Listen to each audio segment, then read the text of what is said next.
You can start whenever you're ready, Anton. Okay, welcome to the December 22nd, 2021 meeting of the CB6 Business Affairs and Licensing Committee. My name is Anton Malner. I am the Vice Chair of the committee. This meeting is called to order at 6:32 p.m. Tonight, we are joined by Community Associate Alex Crawford and District Manager Jesus Perez. Members of the public, you can raise any questions or comments that you have through the Q&A feature of Zoom. If there's time following the committee's discussion, we will field questions from the public. We need a volunteer to take minutes tonight. Do we have a volunteer? Alex, did anybody sign up to take minutes? No, we still need a volunteer for tonight's minutes. I can do it. Dan? Thank you. Alex, do you want to take attendance? Yep. Committee members, I will call your name and you will unmute yourselves. When your name is called, please say present. I will announce if there is quorum. Claire Brennan. She's not going to be here today. Charles Fernandez. Present. Paige Judge. Paige Judge. I'll circle back. Anton Malner. Here. Seema Shah. Present. Susan Steinberg. Present. Michael Devereaux. Michael Devereaux. Dan Devine. Present. Jeannie D'Onofrio. Jeannie actually said she's not going to be here tonight. John Keller. Present. And Kevin O'Keefe. Present. And Paige or Michael, are you here?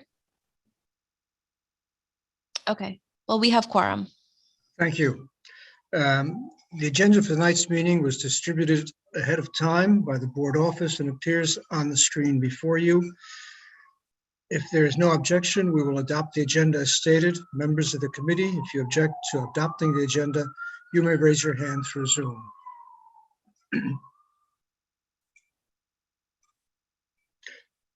Seeing no objections, the agenda for tonight's meeting is adopted. The minutes from the November 30th committee meeting were distributed ahead of time. If there's no objection, we will adopt these minutes as drafted. Members of the committee, if you object to adopting these minutes, you may raise your hand through Zoom.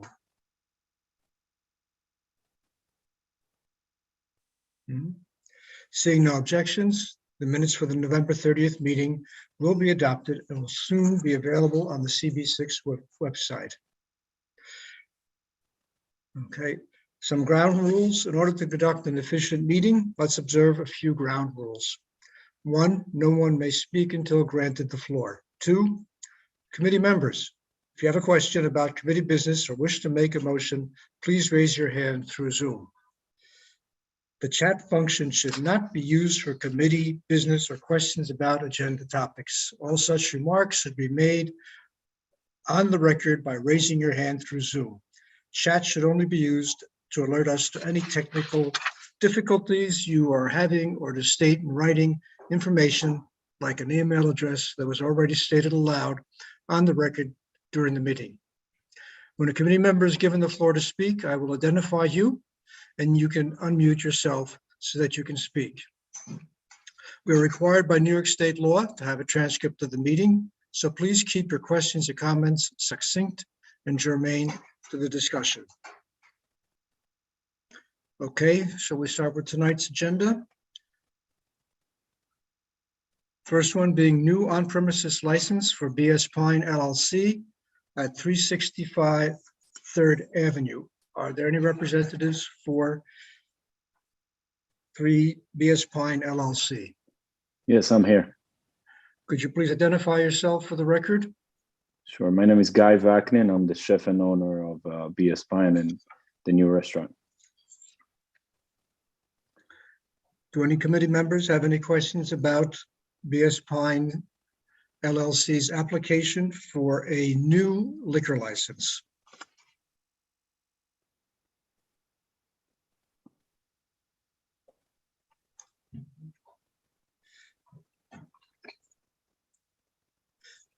As I, Like, should I say anything about us, about the restaurant? sure, give us a little background. Okay, so I'm the chef and owner with my wife. We've been in business for about 10 years. We're the owners of Beyond Sushi and Willow. I had 7 locations before the pandemic, and then we had to close 3 of them. I had to open, I mean, I didn't have to, but I opened one in January of 2021 in Chelsea with a new concept named Willow, which is an American bistro. We took over the old Machina restaurant. We are a fully plant-based restaurant. I guess you can call it a chain because we have more than one, but family owned and run. And we're gonna open a Italian plant-based restaurant in that space. And that's it.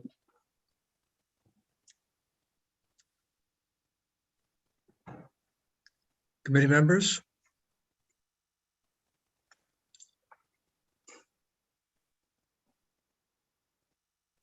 Yeah, what are the hours of operation?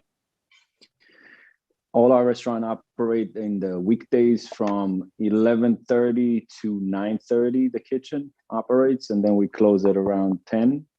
On Friday and Saturday, we extend it till 10:30, and that's it. It's basically just to complement the food. We're not, we're not a bar. We're more about the food but we need that license so we can complement the food.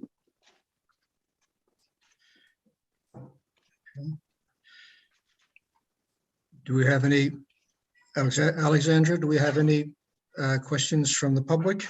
Yeah, Seema has her hand raised. Oh, well, this committee Oh, members, I'm but sorry. yeah. Okay. Um, Seema, would you unmute yourself? Thank you. yeah, I tried. Someone muted me.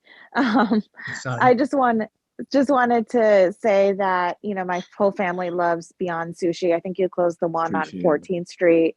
But my Yes. parents would come in from New Jersey to have the sushi. So they really enjoyed it. So Thank I'm you very happy that much. you're expanding, what you do best. So looking forward to Thank trying your you. new spot. Thank you. We're trying to get back to, to get back and get everybody back on board in our company. It's been a hard 2 years for us. I'm sure. Susan Steinberg, you have your hand raised. Yes, I just want to know if there's going to be live music. No, we don't do live music. It's playback. So we're gonna have music, just normal playback in the restaurant. Okay. Do I hear any more questions or see any more questions or comments? Do I hear a motion? This is Seema, motion of no objection. Yeah, Second. Seconded. Okay. Alice, shall we take a roll call or is this unanimous? That is up to you. Are there any objections? Seeing no objections, the motion is made, seconded, and accepted. I'd like to say that, Alex, we're going to be doing the resolutions as we go along rather than keep them for somebody to do after the meeting. Did you prepare something? Yes, I'll display it on the screen right now.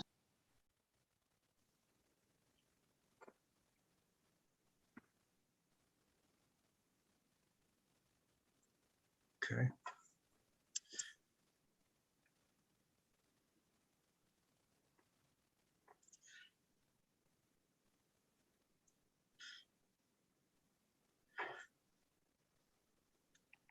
Okay, that's pretty straightforward. I don't see any issues there.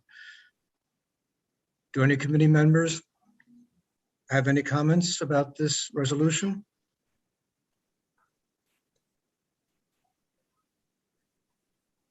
No comments. Okay, great. Thank you. So, I think, Thank you very sorry much, to, guys. oops, sorry to sorry. interrupt. I think we just need to fill out in what type of establishment it is. Which, It looks like plant-based Italian food, if I remember correctly. It's going to be named Coletta, if that matters.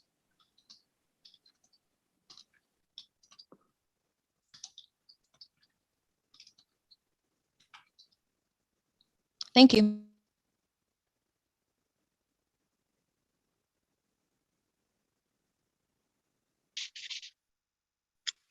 okay.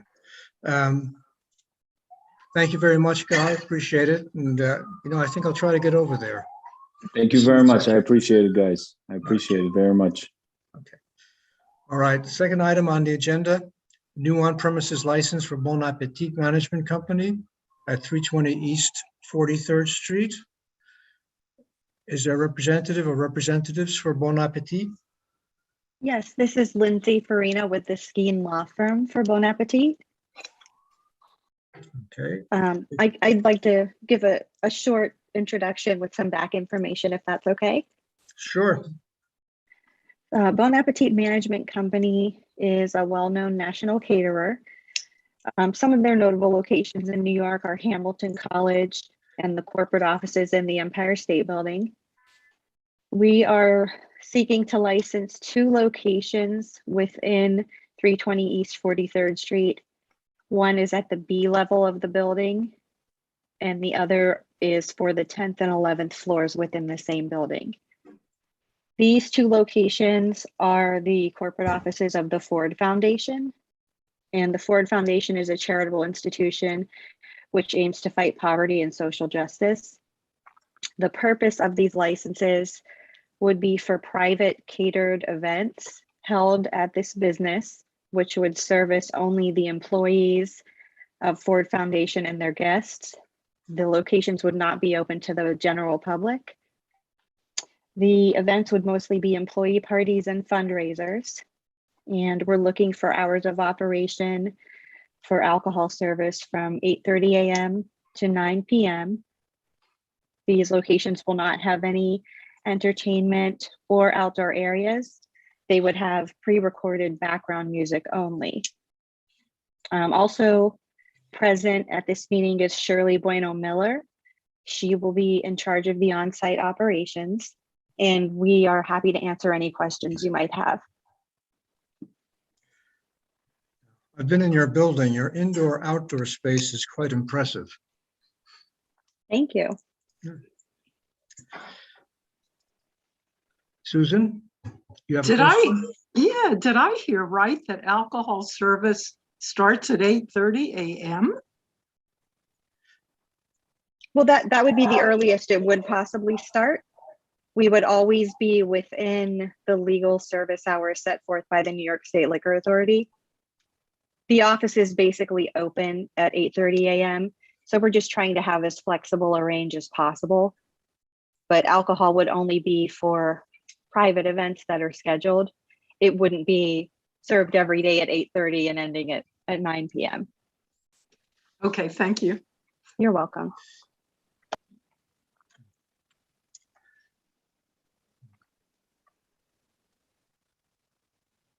Dan, you have a question? Yes, sorry, Lindsay, just one quick question. What's the name of your law firm? Oh, Skeen, S-K-E-N-E law firm. Okay.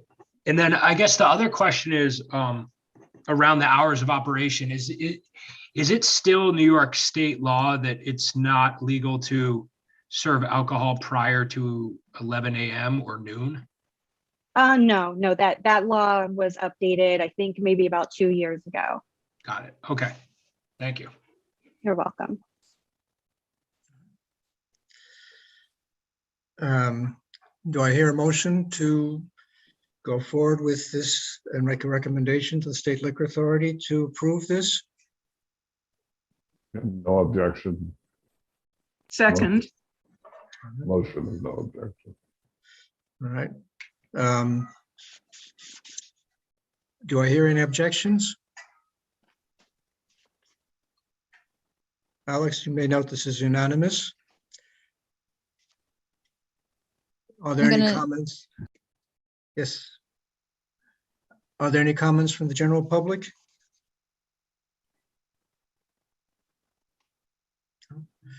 All right, may we see the resolution?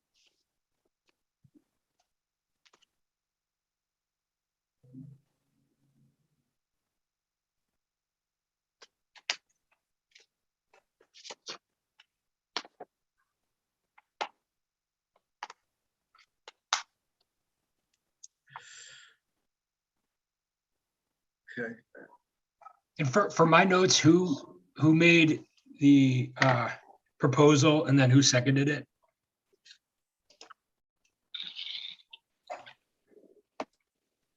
I determine myself on John. I Okay. made the motion.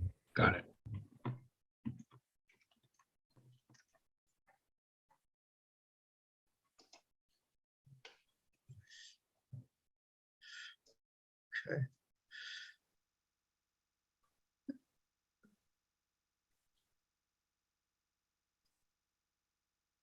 so I would think that the type of establishment we're talking about is a private catering establishment in a private setting. That's correct.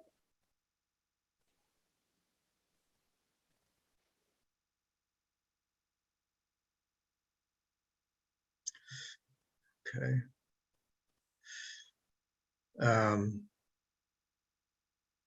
Okay, well, I guess that's it. Thank you very much for giving that presentation. We Thank appreciate you. it. And as I said, I think the Ford Foundation indoor atrium is a beautiful, beautiful space. My daughter lives in Tudor City, so I pass it often. Well, I'll make sure I let them know. Thank you so much. Okay, the third item for the agenda is a new on-premises license for K&M Hospitality Group, LLC, doing business as the Daisy Room at 530 Second Avenue. Is there a representative for K&M Hospitality here? Yes, I'm here. My name is Robert Callahan from Michael Kelly Inc. And with me are Mike and Kristen, the owners. And I'll make a short presentation. So this is an on-premise liquor license for K&M Hospitality Group, doing business as a Daisy Room. We're located at 530 Second Avenue between 29th and 30th Streets.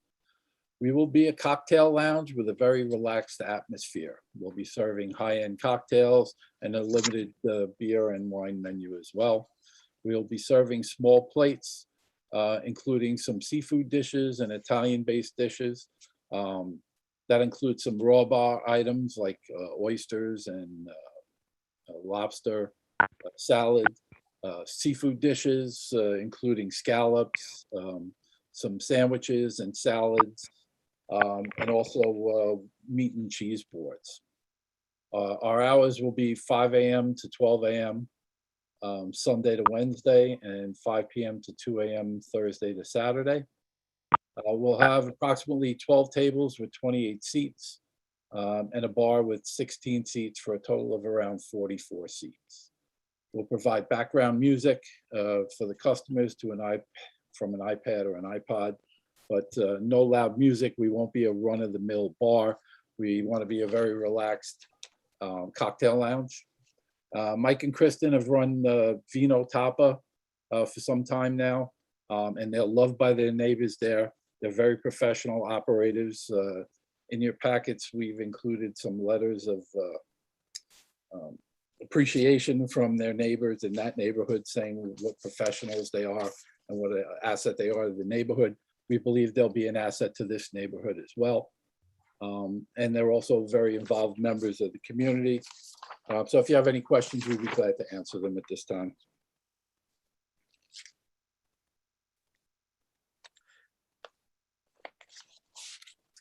Do I see any questions from members of the committee? Dan? Yeah, sorry, just one more time. What are the hours of operation?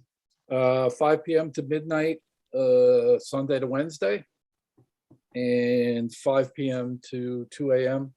Thursday through Saturday. Okay. Is anybody familiar with the area on the committee? Does anybody have any problems about the location, or is everybody comfortable with that? This is the old Vanguard. In case anybody doesn't know which location it exactly is.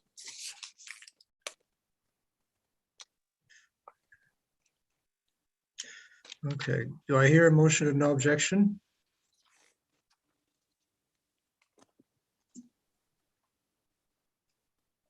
I'll make a motion of no objection.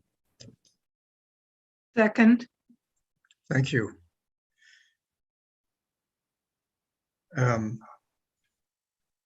Is there any objection for the committee to not grant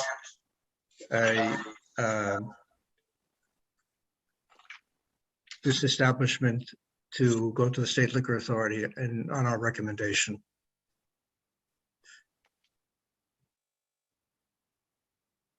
Alexandra, I think this is unanimous. Could you kindly show the resolution?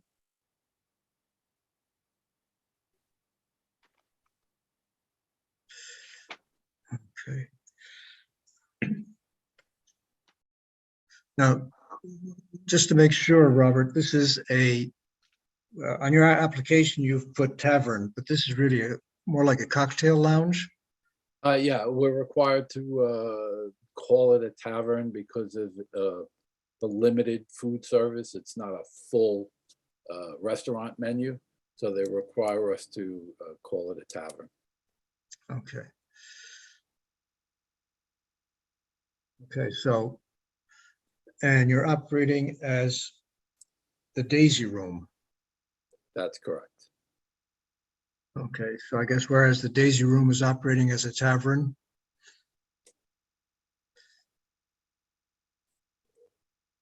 Yes, That's it. We have the hours of operation, correct? It's 5 p.m. in the evening and 12 a.m. at night. Sunday to Wednesday. Wednesday, okay. There are no committee stipulations or comments from the general public. I think that's all we need for the resolution. Thank you very much, Robert. Thank you very much. I'm sorry I missed your names. Mike and Kristen. Okay, thank you very much for showing, and I think we're all set. Okay.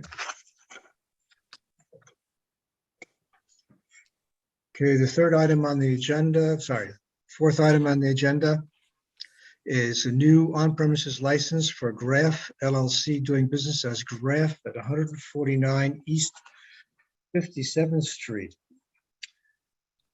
Is there a representatives from the Graf? That would be me again, Robert Callahan of Michael Kelly Inc. And also, I believe on the phone are Afiat Nurieva, who is the owner, and her husband Vlad. Again, this is an on-premise liquor license application for Graf LLC doing business as Graf. We're located at 149 East 57th Street between 3rd and Lexington Avenues. Will be a full-service premium restaurant with a menu consisting of prime meats, steaks, chops, seafood, and other premium items as well. Our hours will be 10 a.m. to 10 p.m., 7 days a week. We're in our own building, which consists of 2 floors. Our capacity is 170. We'll seat about 70 people on the first floor.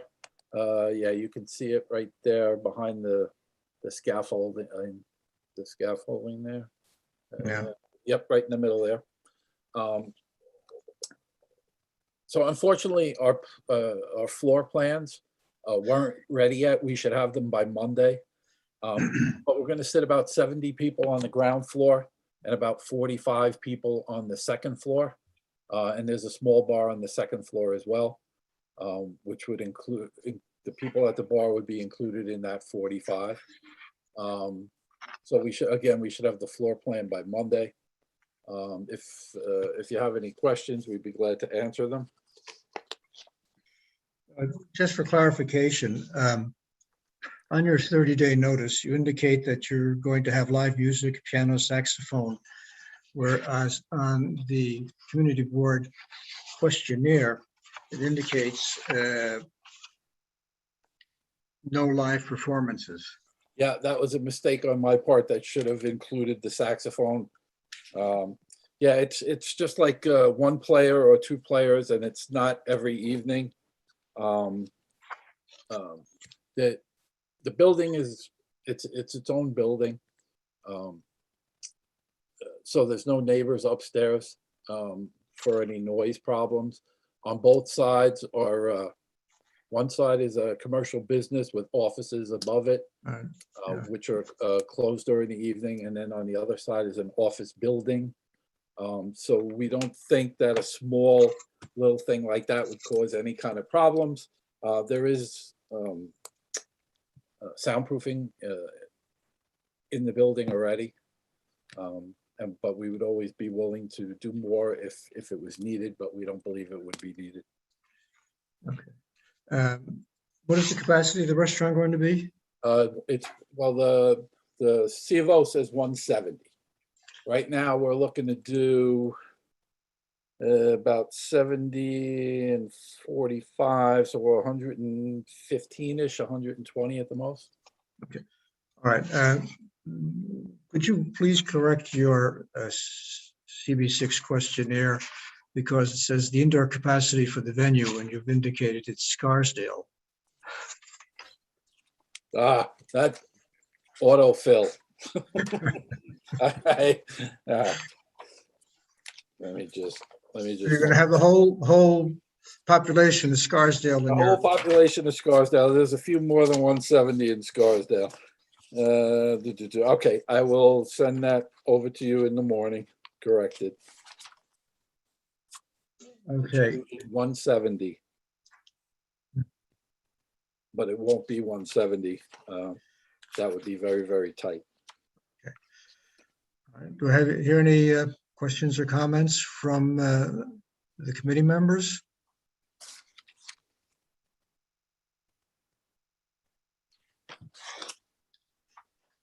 Dan?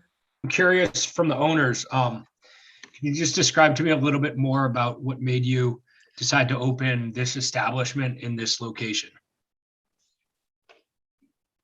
Vlad, can you hear us? We do prime porterhouse, ribeye steak, skirt steak, filet mignons, and the seafood line like oysters, lobsters, lobster risotto, something like that. Vlad, why did you choose this place?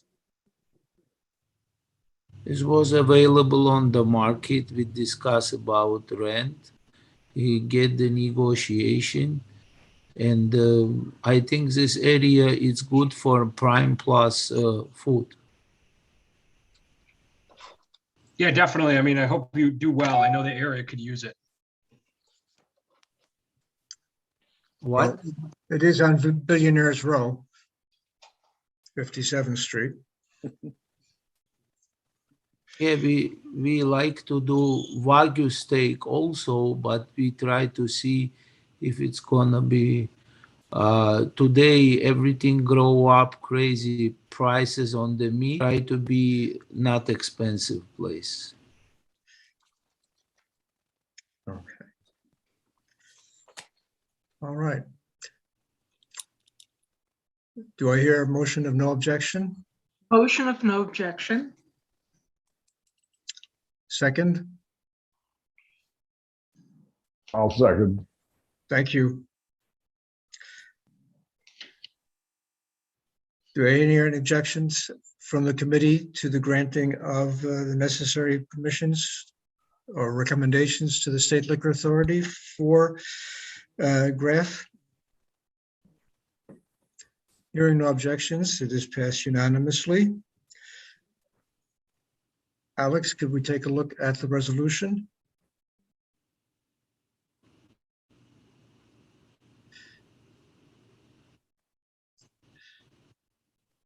Okay. So Robert, could I ask you to give a description of what kind of establishment this place is? It would be a full-service premium restaurant.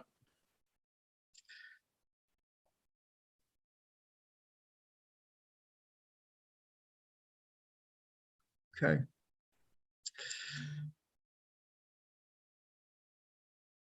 Okay.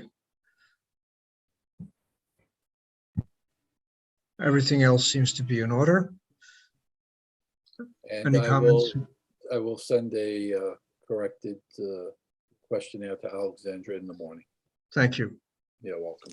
Thank you. Good luck to you and all of our presenters tonight. We really need to get these businesses back going in the city. Thank you very much. Okay, thank you very much. Thank you.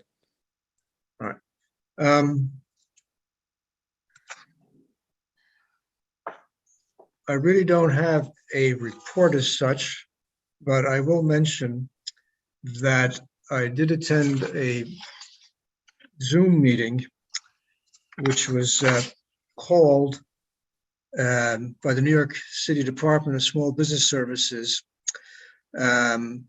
discussing the Small Business COVID Recovery Grant Program, Open Restaurant Outdoor Heating Expense Reimbursement.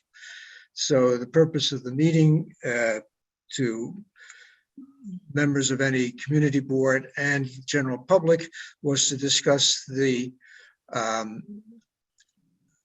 possibility of heating expense reimbursement for the open restaurant program. Unfortunately, the meeting ended up not discussing that. There were a lot of comments, generally from the public, that the physical noise and problems in the design of the open restaurant seating in many parts of the city were not up to standards. They brought in vermin, there was garbage, there was noise. And one of the comments said, look, if we continue this program, the issue is that public space is being used for private purposes, and what kind of reimbursement should the city be getting? And that there was no comment from the city on that. And the best they could say is that's something that's going to be looked at. Another comment was those restaurants who could take advantage of the open restaurant program would be put at a competitive advantage to those who couldn't. And what about those restaurants that couldn't take advantage of the program? How could they be recompensed or some way made whole for the extra space given to restaurants that do take advantage of the open program? I think from the general tone and tenor of the whole meeting, which ran about an hour, there was very, very great amount of pushback from the general public and from members of various community boards. So the best I can say, more will be done by the city to canvass residents and community boards regarding whether the program should be continued, and if it's continued, what kind of constraints should be put on the establishments in making their seating available. One of the bigger complaints was that fact is that even though it's supposed to be open, many of these sheds are just another extension of the restaurant. They're closed. So there's no reason, and the reason that it's supposed to be open is so you don't have to be masked as much. But obviously, if it's a closed environment like these sheds are being set up as, then it defeats the whole purpose of the Open Streets program. Does anybody have any comments regarding that?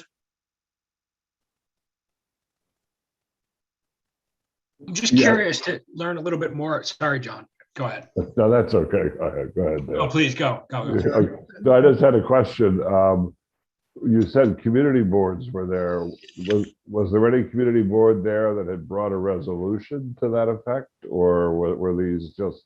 This is more. This is a listening session, listening and comment section. I don't recall whether any community board mentioned that they had any resolutions for or against the program. And did you get a sense that there were groups there that were, first of all, obviously this is something on which everyone who lives in New York City, has a right to express an opinion. Did you get a sense that there were groups there that were organized to speak on this, or was it more of a spontaneous,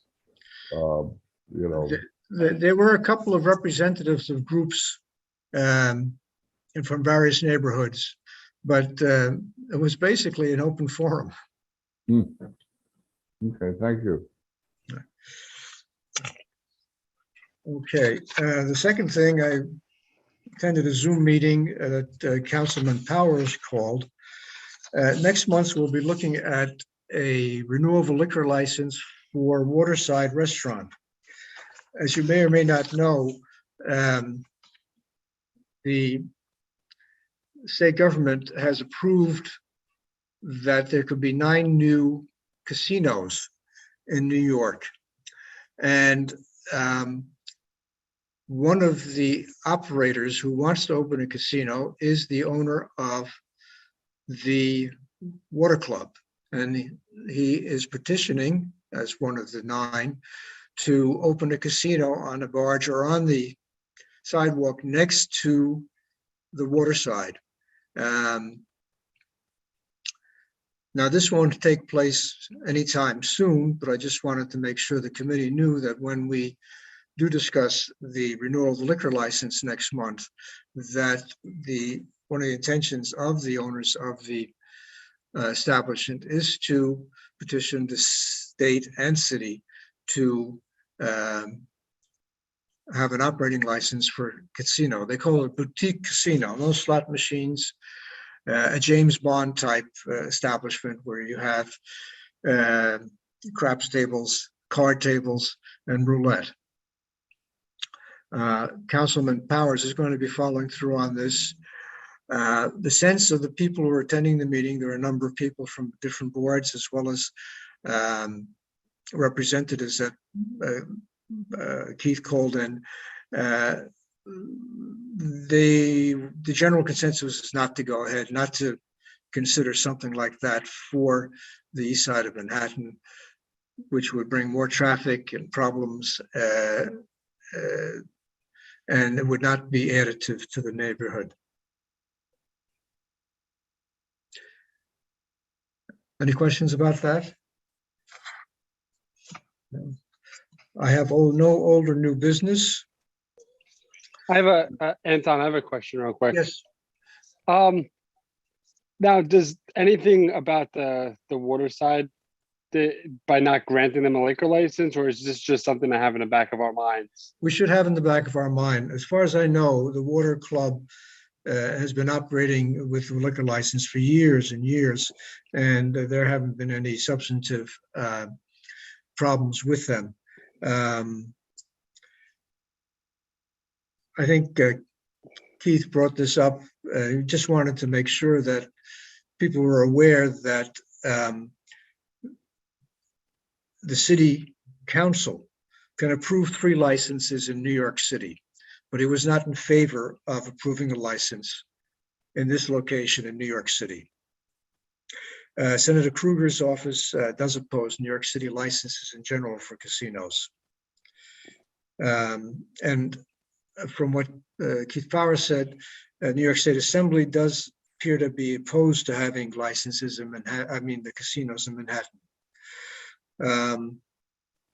Apparently this was jammed through by the governor in the last budget last year, but this is something that we should have in the back of our mind, and it would not take effect until the late 20s, 2028, 2029. Thank you, Anton. Kevin? Thank you. You had mentioned 3 locations that the council was looking at. Do you know what those 3 locations are? No, the only one that Keith mentioned was the one near the Water Club. But as far as the 3 that you said that they're leaning forward, because the consensus is against the Water Club, right? Right. Well, the consensus against having any casinos in Manhattan. In Manhattan. So the other the 3, did you say there were 3 they were considering for the city? The city council can approve 3 licenses in New York City.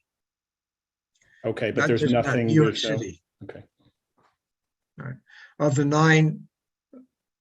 nine licenses that are approved by the state. Okay. Dan, you have a question?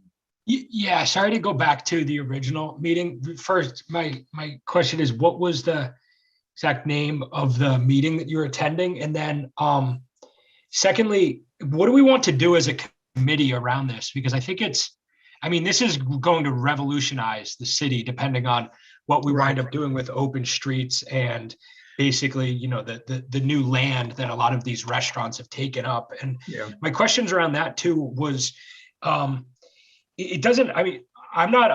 don't know too much about the enforcement of the laws, and perhaps maybe because it was COVID, they weren't necessarily, they were hastily passed. Is there kind of a special task force around that? How is it being enforced? Is it beginning to be more enforced? And I specifically wonder about that is because it's very evident that these restaurants were, the sidewalk seating was a real lifeblood during the depths of the pandemic, and a lot of people really loved it. But it's also incredibly evident that a lot of the, it doesn't seem like there's a ton of enforcement around it. And then also a lot of people were basically took a lot of liberties in terms of more or less building complete restaurants outside, to the point where we can all name places that have central heating in their outdoor. So, and then yes. I say all of that too, just to make one last point. I recently saw an outdoor space that in fact collapsed. And then when the inspector came, luckily it wasn't in our neighborhood, but regardless, that's unacceptable, collapsed. It looked like the owner was speaking with the inspector. Nobody was hurt, thankfully. And then it was rebuilt basically the next day using some of the same frame. But it also was apparent that this space was actually cut in half. So essentially this small cafe was able to take up 2 entire storefronts. So yeah, I guess the question is, maybe you don't have the answer for all of those things that I raised, but to the extent that you do, I'd love to know. And then also, what types of things can we do as a committee to really, really be proactive, thinking on the ground level about how to make some really important suggestions, because we can really help improve the quality of life in Manhattan. Well, thank you. That's very, very salient questions. The name of the meeting I attended was the New York City Small Business COVID Recovery Grant Program, Open Restaurant Outdoor Heating Expenses Reimbursement.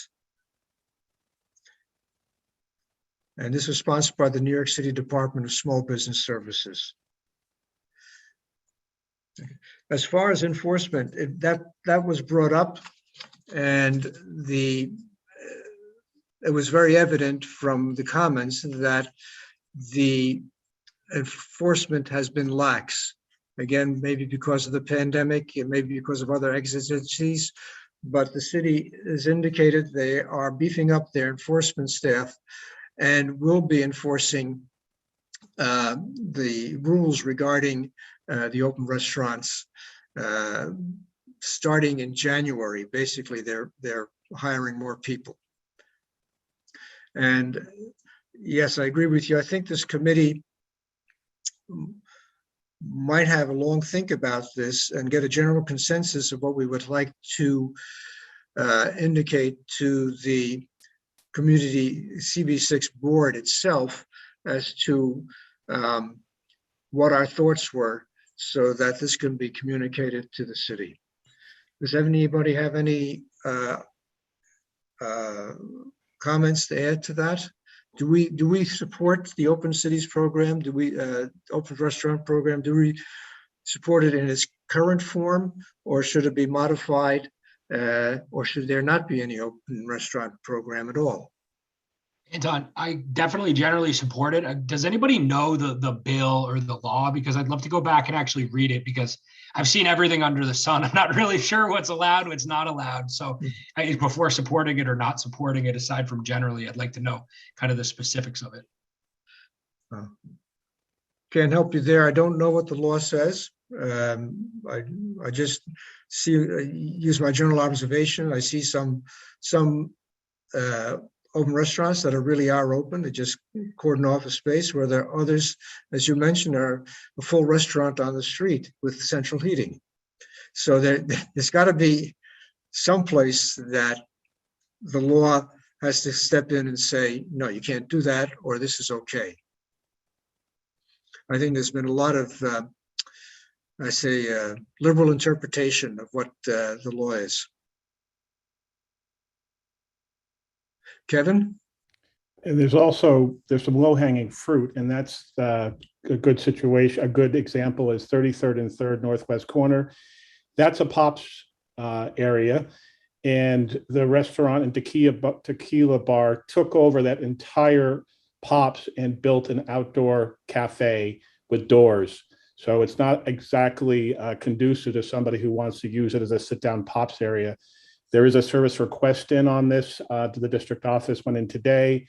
Murray Hill Neighborhood Association is extremely livid about this, because that's where a lot of people just have enjoyed sitting, and they just took over the space. And then it seems like they've abandoned it, and it's still constructed. So there's some things I think enforcement can get rid of pretty quickly. I've put in several requests as well. The usual block between 51st and 52nd on 2nd Avenue, where the pedestrian access has been very, very much limited. You can't get a wheelchair through some places there. So yes, there's got to be better enforcement. But does this committee in general, is it in favor of the open restaurant program? Susan? Susan Steinberg, you can unmute yourself. I was just going to add to the litany of potential violations by saying that in Peter Cooper Village, Rosemary's has built an elaborate structure that it's supposed to be outdoor seating, but it looks like it's completely enclosed, and it's taking up too much of the sidewalk. So there are just plenty of violations, and I think it begs the question that that we need to know exactly what the open restaurants program allows for, because if these potential violators are allowed to do what they do, then I'm not sure I'm for it unless it has some restrictions. Or okay, Michael? I mean, I agree too. Like, I'm for it, but I also think it has to be policed better. I know we have a new DOT commissioner coming in with Councilmember Rodriguez. I'd love to know what his feeling is about it. I'd also like to see there be like a tax on these outdoor structures. I think it would help the structures that are there that aren't being used, whether people want to take them down, because you go around and there's so many structures that are built, but they don't use them, or they use them, for other things. It'd be nice to, I get that the restaurants might need the revenue, but it would be nice for them to start taking down the ones that aren't used, because it's hard. Even if you go down on Lower East Side, I know that's a little south from where our district is, like vehicles can't even get through the streets with these big structures on both sides. So there's a problem with that too. So the DOT does have to either, start really policing it, or start charging the restaurants to start hiring more people for it to be policed. Thank you. I get the general consensus that we do favor the open restaurant program, but there's got to be better understanding or better enforcement of the rules that are currently in place, and that we shouldn't be seeing situations, as mentioned by several people, where pedestrian pathways are blocked, streets are blocked, or you actually have a full restaurant taking up parking spaces, and to the detriment not only of the car owners in the neighborhood, but also that this restaurant has added extra floor space without paying for it.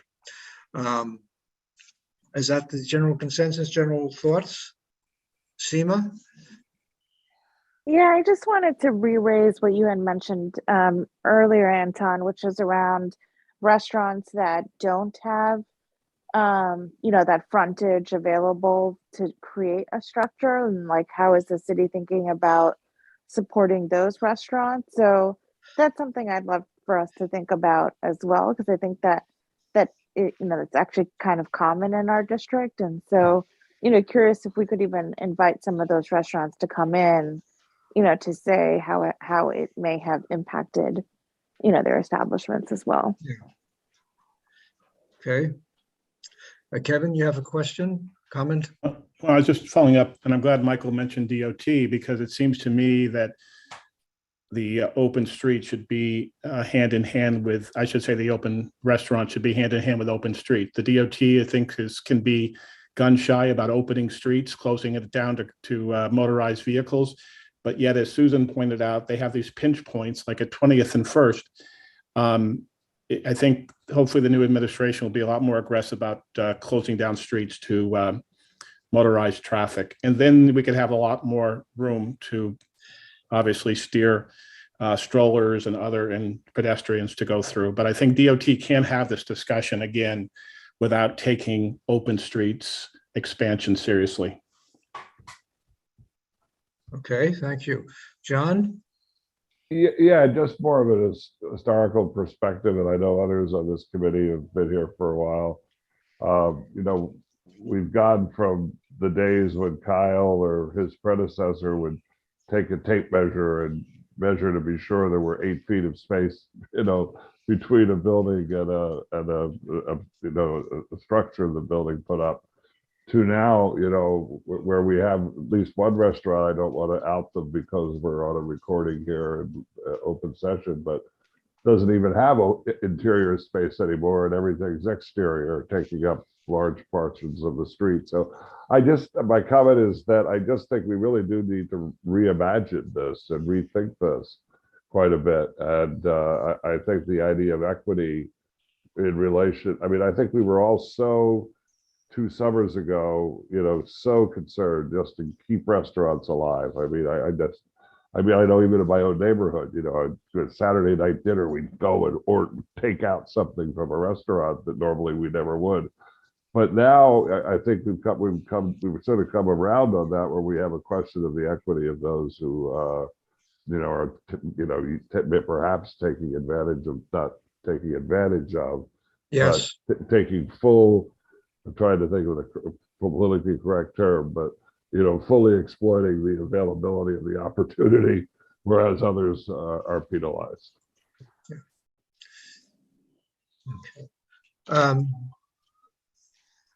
I'm sorry that Kyle's not here, but I will take this to him, and I will speak to him on behalf of the committee, indicating your comments. Hopefully most of these will be in the minutes as well, so that they could be read by other members of the board. And I think I'm generally in favor of having open restaurants. The question is, it has to be done in an equitable manner for everybody, the city, the people running the restaurants, and anybody who walks by or is affected by them should be taken into account in the rules and regulations we have that may be adopted going forward. Thank you, everybody, for your comments. I appreciate that. Seema, you have a comment as well? Yeah, I just can't help but think that this re-raises congestion pricing, which I think was halted during COVID, but I think congestion pricing could actually address a lot of the concerns we just mentioned as well. Okay. Dan? Yeah, maybe, I don't know how you'd want to do it, but I think for stuff like this, everybody's got really great suggestions. It does seem like nobody really knows exactly what is in the law. So do we want to try to, I don't even have necessarily a proposal, but try to figure out a way, maybe next meeting, for us to have a more formal discussion, or get somebody to speak to us more concretely about what is in the law. So then hopefully we can rectify it based on what we've observed and then come up with our suggested best practices to try to influence this going forward. Sounds good. Jesus, is there a way to have somebody from the city or a knowledgeable person make a presentation to the committee? We can certainly look into that. We can certainly look into that. One thing I actually might suggest is seeing what kind of written material is out there first and letting the committee really digest that and pore over that and then formulate some, questions. And then, we could have, at that point, we can see who might be a good person to come in to speak to the committee. Okay, would you kindly see if you can gather some information that you can distribute to the members of the committee? Certainly. I appreciate that. Seema, you had another question? No, sorry. I will lower my hand. Dan? No, sorry, I'm good. Yeah, and I look forward to, I'll try to read that. So maybe I can give a recap next meeting. Okay, I appreciate all your comments. Any member of the committee has any old or new business? No. Do I hear a motion to adjourn? Motion to adjourn. Second? Seconded. Okay. Thank you very much. Appreciate your time in this late part of the season. Hope you all have a happy holiday season, Christmas,